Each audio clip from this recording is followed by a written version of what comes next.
Hello दोस्तों, स्वागत है आप सभी का। जैसे कि हम लोग चर्चा कर रहे हैं कि गुरुदेव का जो गोचर है, जो कि अब हो चुका है 1 मई के आसपास, इसका प्रभाव विभिन्न लग्नों के ऊपर क्या पड़ रहा है। इसी श्रृंखला में आज हम चर्चा करेंगे, यदि आपका लगन 7 नंबर से यानी कि तुला ये लगन आपका है, तो गुरुदेव का गोचर आपके ऊपर क्या प्रभाव करने वाला है। लिब्रा एसेंडेंट जब हम बात करते हैं तो इसका मतलब होता है कि जो पहला भाव है, जब हम तुला लगन कह रहे हैं तो पहले भाव में 7 नंबर की राशि लिखी हुई होती है। इसके बजाय अगर आपकी कुंडली में 7 नंबर की राशि कहीं पर भी लिखी है लेकिन उसमें चंद्रदेव मौजूद हैं, तो आपकी चंद्र राशि वो 7 नंबर यानी कि तुला होगी। ऐसी स्थिति में भी आप इस वीडियो को यूज़ कर पाएंगे, लेकिन उसका प्रभाव 50% तक देखने को मिल सकता है। मेजर इफेक्ट जो रहता है वो कहीं ना कहीं होता है आपके लगन कुंडली से, क्योंकि वहाँ से ग्रहों को कोई ना कोई पर्टिकुलर हाउस अलॉट होता है। तो आज हम देख रहे हैं, अगर गुरुदेव के गोचर को लेकर चर्चा करें और आपका लगन 7 नंबर से बन रहा है, तो यहाँ पर गुरुदेव के पास कौन कौन से डिपार्टमेंट हैं। एक छठे भाव के स्वामी और दूसरा तीसरे भाव के स्वामी। ऐसे स्थिति में इस पर्टिकुलर लगन के लिए गुरुदेव जो हैं वो बहुत ही अच्छे फलदायक नहीं माने जाते। तो क्या वो पूरी तरह से खराब हैं? ऐसा भी नहीं कह सकते। एक नैसर्गिक शुभ ग्रह होने के कारण उनके अंदर कहीं ना कहीं कुछ पर्टिकुलर चीज़ों को लेकर एक पॉजिटिविटी होती है, लेकिन इस पर्टिकुलर लगन के अंदर उनको जो डिपार्टमेंट दिया गया है वो दोनों ही डिपार्टमेंट कहीं ना कहीं चुनौतियाँ, परेशानियाँ देने वाले माने जाते हैं। ऐसे स्थिति में अगर हम बात करें कि गुरुदेव का गोचर हो रहा है, तो इसको 2 रूप से देखना पड़ेगा। पहला रूप ये कि एक नैसर्गिक शुभ ग्रह जो है वो एक त्रिक भाव में, परेशानी दिखाने वाले भाव में गोचर करता हुआ नजर आता है। दूसरा एस्पेक्ट क्या है, इस लगन कुंडली का वो ग्रह जो अगर बलवान हो जाए तो आपके जीवन में परेशानियों को बढ़ा सकता है, उस ग्रह की मौजूदगी एक त्रिक भाव में इस समय होने वाली है या चल रही है 1 साल के लिए। तो जब कोई ग्रह जो बहुत ज़्यादा बुरा कर सकता हो, अगर वो थोड़ा सा कमज़ोर पड़ जाए, वो थोड़ा दब जाए, तो ऐसी स्थिति में जीवन में उन्नति के अवसर पैदा होते हैं। तो यहाँ पर भी कुछ यही स्थिति अमूमन बनने वाली है। अब क्या क्या चीज़ें हैं जिनको कि ध्यान रखना होता है। सबसे पहली चीज़, कुंडली के अंदर ये गोचर चलते रहेंगे, ट्रांजिट्स चलते रहेंगे। ऐसा नहीं है कि वीडियो आज हम बना रहे हैं कि गुरुदेव यहाँ से गोचर कर रहे हैं। गुरुदेव का गोचर आज से 12-13 साल पहले भी यहाँ से हुआ होगा। तो आपके जीवन के अंदर गुरुदेव का गोचर एक पर्टिकुलर भाव से 5 बार हो सकता है। अगर किसी व्यक्ति की उम्र हम 60 वर्ष माने तो 12-12 साल के अंदर वो सभी राशियों में अपना गोचर कर लेते हैं अमूमन। ऐसी स्थिति में 12-13 साल में जब गोचर हो जाता है तो एक पर्टिकुलर भाव से ग्रह का जाना नेचुरल है। सबसे इंपॉर्टेंट चीज़ जो उस समय मायने रखती है वो होती है आपकी कुंडली में चल रही दशा। जो आपकी दशा चल रही है वो दशा ही आपको कहीं पर लेके जा रही है। सबसे पहला ध्यान आपको दशा पे देना है। अगर आपकी दशा के अंदर गुरुदेव नज़र आ गए तो ये प्रभाव बढ़ जाएंगे, इंटेंसिटी बढ़ जाएगी।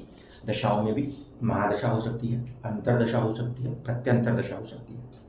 7 नंबर का लगन है और गुरुदेव की दशाएं चल रही हो तो परेशानियां आती हैं, क्योंकि साहस पराक्रम और कहीं ना कहीं छठा घर है तो रोग रिपूर्ण जैसी स्थितियों से दो चार होना पड़ता है।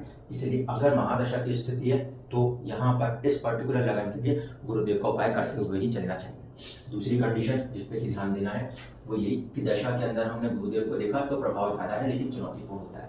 दूसरी बात, ग्रह का विंशोपक बल कितना है, क्योंकि जितना उसके पास बल होगा उतना ही वो आपके ऊपर असर कर पाएगा दशा में। विंशोपक बल दशा के रिजल्ट्स को बताने के लिए होता है, जिसकी मैक्सिमम स्ट्रेंथ 20 होती है। अगर विंशोपक बल ना मिल रहा हो तो षडबल मिलेगा, लेकिन षडबल जो है वो बेसिकली प्लैनेट की स्ट्रेंथ को दिखाने की कोशिश करता है, उसको उतना डायरेक्टली यूज नहीं कर सकते। फिर भी आपका ग्रह अगर षडबल में बलवान है तो हम कहेंगे कि वो अपने प्रभाव दिखाने की स्थिति में आ जाएगा। अगर कमज़ोर है तो उसको कुछ हद तक के लिए ही ठीक करना पड़ेगा। ध्यान रखिएगा, इस पर्टिकुलर लगन में कोई शुभ तो नहीं प्राप्त है, इसलिए इतनी जल्दी यहाँ पे कोई भी स्टोन धारण करने वाली बात ना सोचिएगा, जब तक की बात हेल्थ की ना हो तब तक।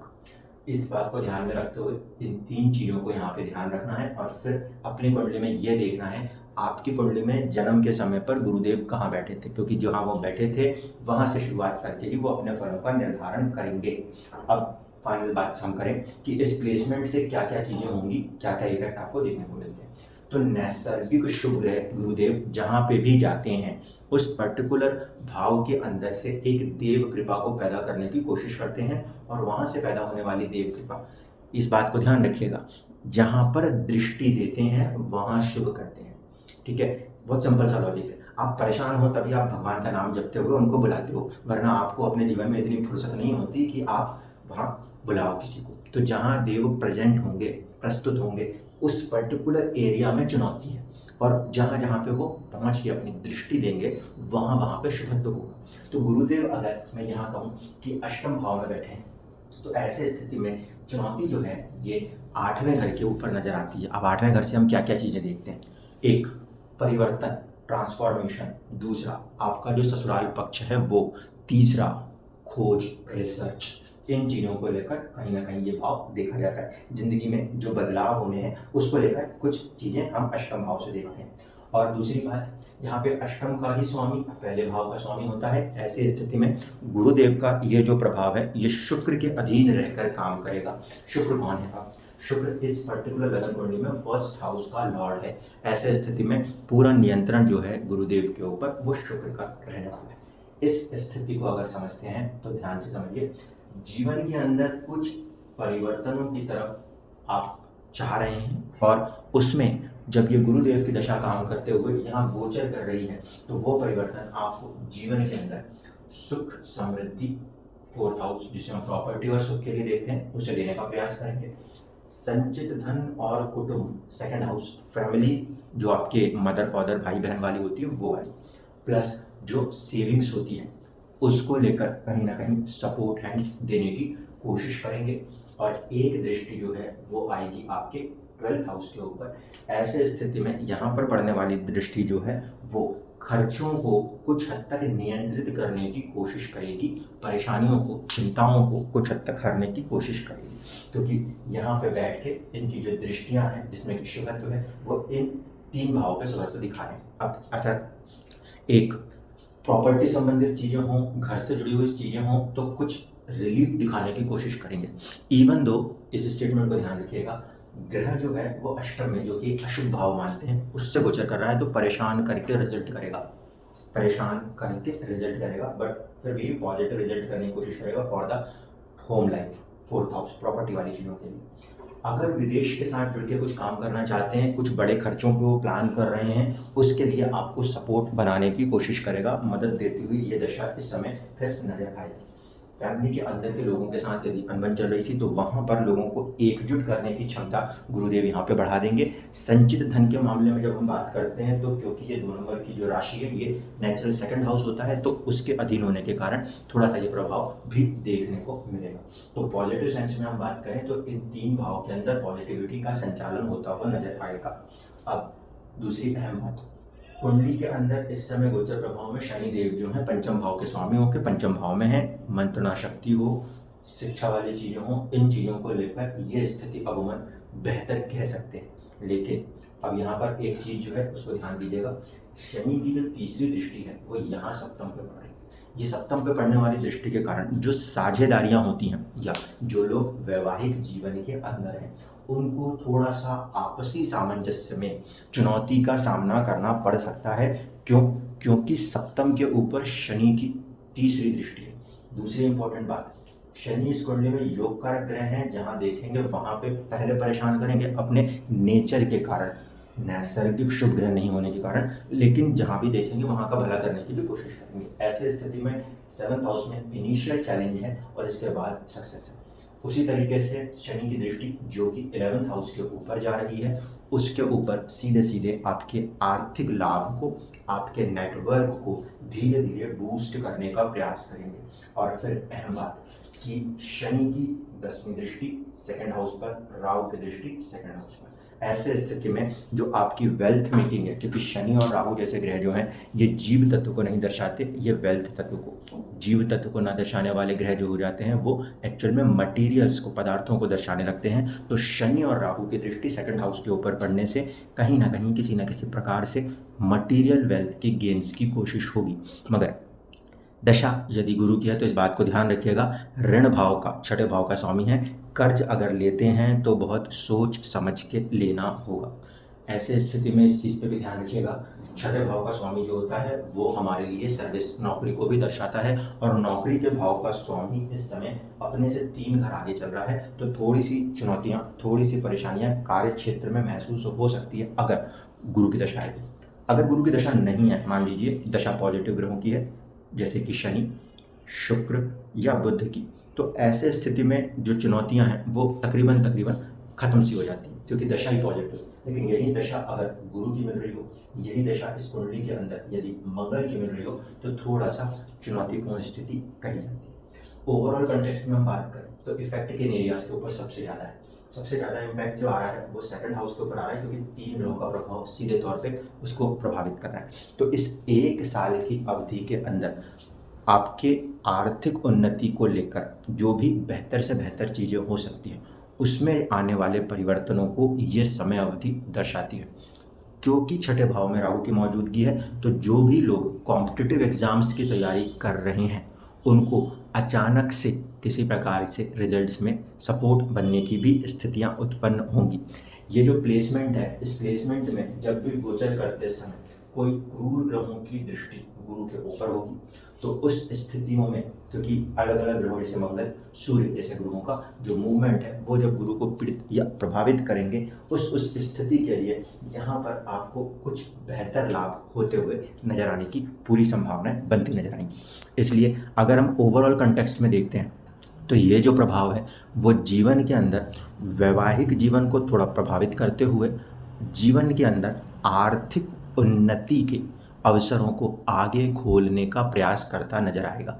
ये चीज़ चंद्र कुंडली अगर 7 नंबर से है तो भी दिखाई देगी, और यही चीज़ अगर आपका लगन कुंडली 7 नंबर से है तो भी दिखाई देगी, क्योंकि इन दोनों ही कंडीशंस में ये जो प्रभाव है वो सेकंड हाउस के ऊपर है।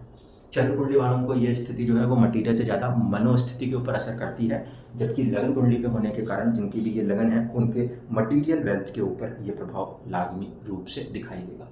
पॉजिटिव नेगेटिव सेंस में एक बात और ध्यान रखिएगा, वो ये कि इस कुंडली के अंदर इस समय अवधि में शनि का गोचर अहम है, क्योंकि पंचम का स्वामी पंचम भाव में इस लगन कुंडली के अंदर सालों के बाद आता है, यानी कि 30 साल के बाद आता है। ऐसी स्थिति में यहाँ पर शनि की मौजूदगी होने के कारण जीवन के अंदर काफ़ी सारी चीज़ें, जिसे हम कहते हैं पूर्व पुण्य फल, पंचम भाव है इसीलिए, तो पूर्व पुण्य फल के लिहाज से जो भी पॉजिटिव या नेगेटिव, क्योंकि न्याय के देवता है, उन सारी चीज़ों को एक तरफ से कहीं ना कहीं प्रभावित करते हुए 2025 तक शनि का गोचर पूर्ण रूप से काम करता हुआ नजर आएगा। ये दुख के कारक ग्रह के रूप में देखा जाता है, और पंचम में मौजूदगी ऐसे स्थिति में संतान, प्रेम और विद्या वाली चीज़ों में थोड़ी सी ज़्यादा कठिनाई, थोड़ी सी ज़्यादा मेहनत, थोड़ी सी ज़्यादा हार्डशिप महसूस हो सकती है।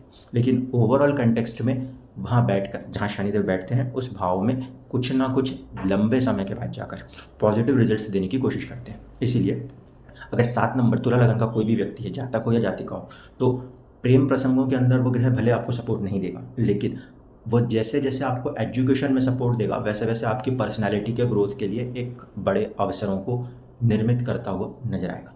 राहु की मौजूदगी, क्योंकि शुक्र देव का लगन है, सपोर्ट पॉइंट पे ही रहता है, छठे भाव में बैठा हुआ राहु हम अच्छा मानते हैं, गुरुदेव के हवाले हैं, गुरुदेव अष्टम में है। इस स्थिति की वजह से अचानक का तत्व राहु में और ज़्यादा बढ़ जाएगा। तो छठा भाव है, बस एक बात को ध्यान रखिएगा, छठे भाव में बैठा हुआ राहु लड़ाई झगड़े की प्रवृत्ति में भी थोड़ा सा अचानक से परिस्थितियों को पैदा करता है, रोग चोट की स्थितियों को भी अचानक से पैदा करता है, और उसका डिस्पोजिटर होकर गुरु का गोचर जब आपके अष्टम भाव से हो रहा है, तो जिन भी लोगों की राहु की महादशा है और 7 नंबर का तुला लगन है, वो वाहन को थोड़ा सावधानी से चलाएंगे, पहली कंडीशन। और दूसरी कंडीशन कि किसी भी तरीके के वाद विवाद में फालतू में पड़ने की स्थिति में ना पड़े। नौकरियों के अंदर आपको रह रह के बदलाव की स्थितियां देखने को मिल सकती हैं, या कार्यक्षेत्र के अंदर किसी ने राजनीतियां करी हों, ऐसी परिस्थितियों का सामना करना पड़ सकता है। लेकिन बावजूद उसके कहीं ना कहीं उनके ऊपर आप अपनी विजय प्राप्त करते हुए लाइफ के अंदर एक अच्छी सक्सेस को हासिल कर पाएंगे, क्योंकि जो इस समय की सिचुएशन दिखाई दे रही है, पंचम का स्वामी पंचम में और गुरु की मौजूदगी अष्टम में, जो कि एक तरह से अगर मैं कहूँ तो परेशानियों को थोड़ा सा कम करके उन्नति को थोड़ा बढ़ाने वाला समय है। जो पॉजिटिव हाउसेस हैं उनके स्वामी पॉजिटिव चल रहे हैं, जो नेगेटिव हाउस हैं उसका स्वामी वीक चल रहा है, मतलब कि आपके फेवर की तरफ चीज़ें धीरे धीरे करके बढ़ती हुई नज़र आ रही हैं, जो आपको किसी प्रकार से राहत और उन्नति दिखाने की कोशिश करेंगी। इवन दो कि फैमिली फ्रंट के ऊपर या फाइनेंशियल फ्रंट्स के ऊपर थोड़ी सी चुनौतियाँ थीं जो पहले मौजूद थीं, गुरुदेव का गोचर उसमें किसी प्रकार से राहत देने की कोशिश करेगा। शुभत्व का काम है, गुरु जहाँ पे भी दृष्टि देंगे वहाँ शुभत्व दिखाएंगे। ऐसी स्थिति में फैमिली के अंदर और कहीं ना कहीं सेविंग्स की चीज़ों को लेकर कुछ नए रास्ते खोलने के अवसर आपके जीवन में बार बार उत्पन्न करते हुए नजर आएंगे। धन्यवाद।